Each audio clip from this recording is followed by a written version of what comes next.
36 गाँव 12। मैं रंग के पार्वतीपुर में भर्ती हुआ।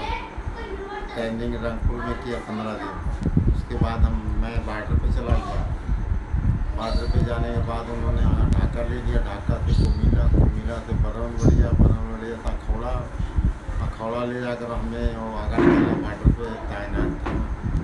उसके बाद मैं तैनात उतर ही रहा मैंने बॉर्डर पे। अगरतला और फकीर मोड़ा के दरमियान में फासला तकरीबन 10 कदम का था इंडिया का बॉर्डर। तो हम उतरे थे 9 महीना तकरीबन मैं उतरे ही था। उसके बाद जंगें जब हुई 16 दिसंबर